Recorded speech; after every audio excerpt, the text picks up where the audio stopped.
Hello, people of YouTube. This is Gray's Guitars. I am Steve Gray. Thank you for watching. Today, we are going to be talking about some more Gibson stuff that is probably way too overpriced. The amps, maybe not too bad because I have seen 1x12, 1x10 combos in this price range by other brands. Friedman, PRS. I think Fender has some tube amps that are 1x20s or 1x12s, 1x10s rather. This is a 1x12, this is a 1x10. So price-wise, let's look at the Falcon 5 1x10 combo first. Looks like there's a couple of one or two power tubes. Very simplistic controls. You got two inputs, standby switch, I'm assuming, volume, tone. Oh, you got a reverb. That's kind of neat that it has a spring reverb tank in there. So let's see. Gibson is proud to introduce the new Falcon 5 1x10 combo. Pays homage to Gibson's legendary past as one of the world's first manufacturers of electric guitar amps. While inspired by the iconic Gibson Skylark amps from the 50s and 60s, is all new design from renowned amp pioneer Randall Smith. The Mesobucky design team is handcrafted in California and delivers vintage tone reimagined, so it features a single channel simplicity with focus on great tone, ease of use, ultra pure signal. Alright, let's just skip past all of the nonsense. I'll be honest with you. 10-inch Jensen Blackbird 40 Alnico speaker. Jensen's a decent company. Okay, no real issues there. All tube, so we have one 6 V6 or 6LX power tube and three 12 AX7s. AX7s are like the classic preamp tube for everything. It's a Class A. Wattage selector. Oh, we do actually have a wattage selector on this. So we have full power 7 watts, low power is 3 watts. Sorry. Let's see here. We have. They say it's you can bias it. Supposedly maintenance free. Single channel simplicity. All tube spring reverb. There you go. It's got a monitor DI output. Polished stainless steel control faceplate. Aluminum chassis. Slipcover included. Do they tell you what the cabinet is actually made out of? I'm actually curious if they tell you the type of wood that they're using. I assume it's some sort of plywood, but like, is it birch? What is it? Let's see if it actually tells you here. I don't think it does. They just say it's a boutique. Yeah, I don't think it tells you what kind of wood this thing is made out of. Wattage, channels, dimensions, tells you some dimensions, channel inputs. They have a high, looks like they have a low and high, so two different inputs. Let's see. Maintenance free, power, amp details, wattage, accessories. Oh, cabinet features. Oh, there we go, Baltic birch. So we do know. So this version is $1,500. I'm just going to round up. And then the 20 combo is probably the same thing. Yeah, there's an extra tube in there. You also get depth and frequency. Yeah, it pretty much looks like the same stuff. Oh, they give you a little switch, too, for a reverb / tremolo. That's kind of neat. This one's going to run you $1,800.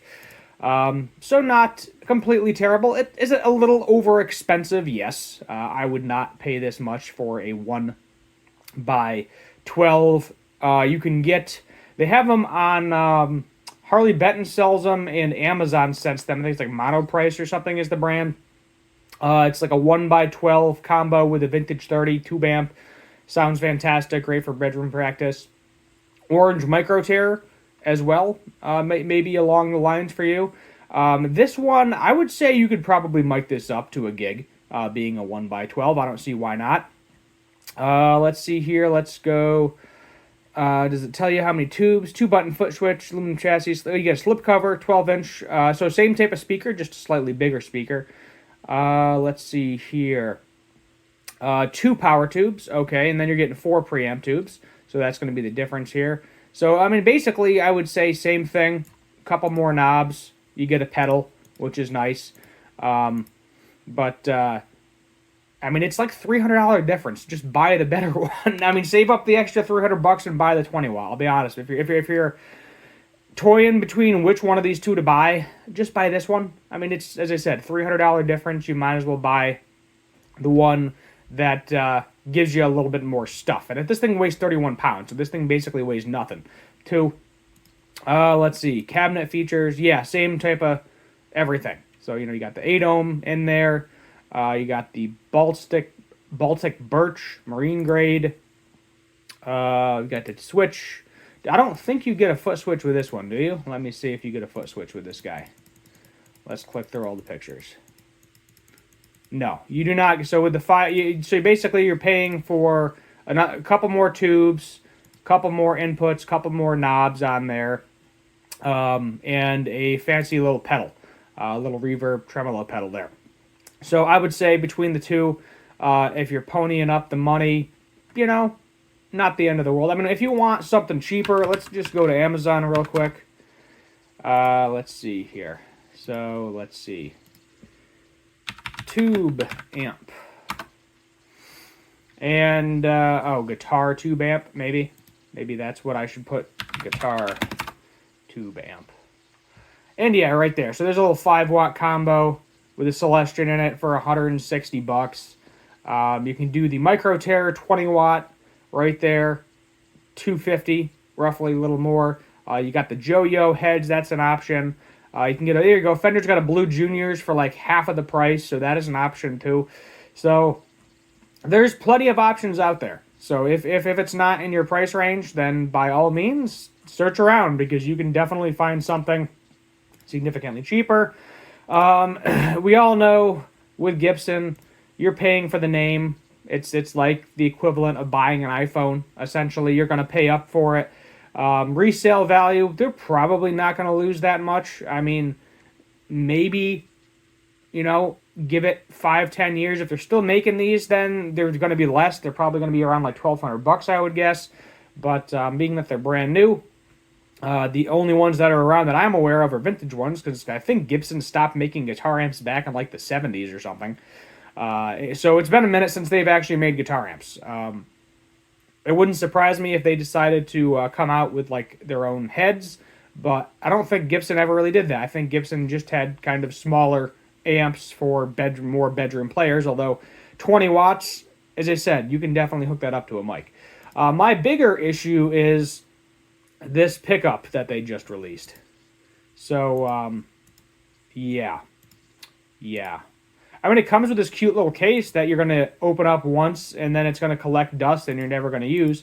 But for the low price, of $1,000, where I could buy like 6 sets of Seymour Duncan pickups, you can buy one set of 1959 Humbucker Collector Edition Series 1 exclusives.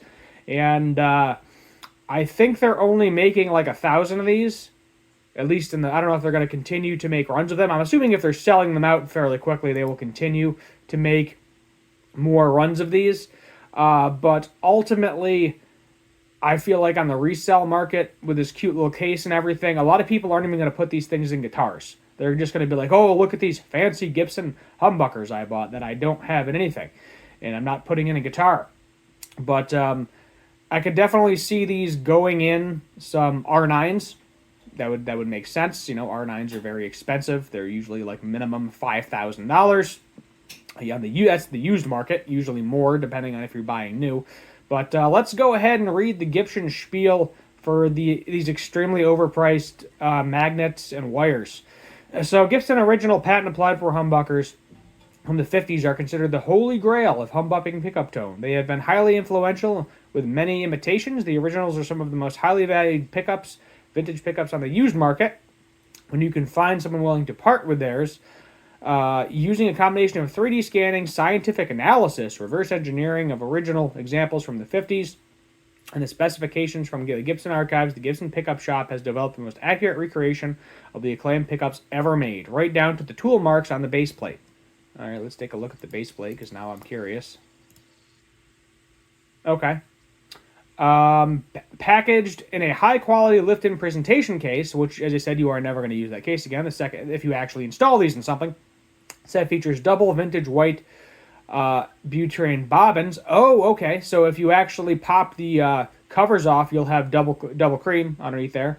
Alnico 4 rough cast magnets and vintage accurate nickel covers. These exceptional pickups will be only limited to 1,000 sets, each individually serialized with 1959 style numbering. Okay. Yep, that's a pickup. So position both. You got an Alnico 4. I don't know enough about the original pickups. I thought they were Alnico 2s. Maybe I'm wrong. 2 conductor, so you can't split these.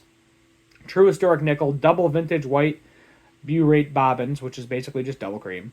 Unpotted, basically meaning it's not wax potted, so you're going to get some feedback, which you're paying $1,000 for a pickup with feedback.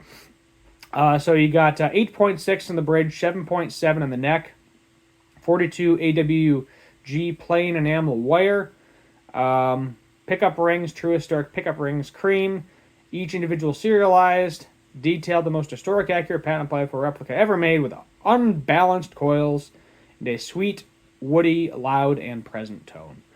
So, I'm going to be honest with you. I guess if you're buying these to resell them to some rich idiot, sure, why not? But let's just go to eBay. eBay real quick. PAF style humbucker. Oh, there you go. There's someone that's making them. $50 a pop. Oh, there's a set right there. $82. All Sound Store. Premium Alnico 2. Actually, we can do that too. Alnico 4. Alnico 4. Let's see here. Alnico 5. PAF clones. PAF master neck. Gibson PAF. Alnico 2. Wow. Actually, that is surprising. It is kind of a little bit harder to find Alnico 4 humbuckers than I thought. Unbranded humbuckers, unbranded. Yeah, that is harder to find than I thought. You're saying Alnico 4, right? Let's see. Amp feature. Nope, wrong one. Let's go back. Read more. Alnico 4. Yeah, let's see if I can just find some Alnico 4 humbuckers in general. Let's search the web. A lot of what you see is Alnico 2 and Alnico 5. So maybe that's difference. Maybe that magnet, is that magnet worth that much more money? I mean, I'm assuming you can just buy an Alnico 4 magnet. Alnico 4, let's just do that. Magnet.